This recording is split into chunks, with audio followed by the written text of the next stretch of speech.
turn to news coming to us from Jerusalem, because the mother of two Israeli sisters who were killed in a gun attack on the West Bank on Friday has died of wounds she sustained in that attack.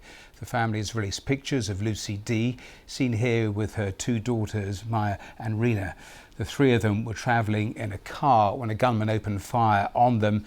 The two sisters died at the scene. Well, let's go live to Jerusalem and to our correspondent Lucy Williamson. And Lucy, terrible news just emerging in the last, half an hour or so? Yes, within the last hour or so, we've got a statement from the hospital where Lucy D was being treated. She was evacuated by helicopter from the scene. She's been in a critical condition ever since that attack in the occupied West Bank. And we've got a statement through today saying that despite teams fighting for her life over the past few days, despite supreme and unceasing efforts, she has now been declared dead.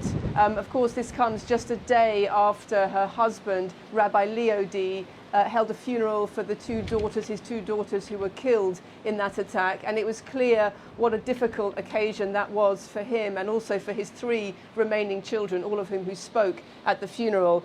We were there at the funeral yesterday, and I spoke to the mayor of the settlement where the family lived and asked the mayor how Rabbi D was coping, and he said to me, well, he's here to bury his two daughters and he doesn't know yet whether he's going to be back to bury his wife, so you can imagine how he's doing.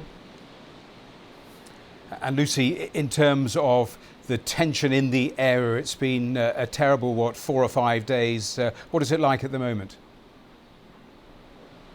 Well, talking about the wider region, the past week has seen a real rise in tension, a series of rocket attacks on multiple fronts from Gaza, from South Lebanon and also from Syria.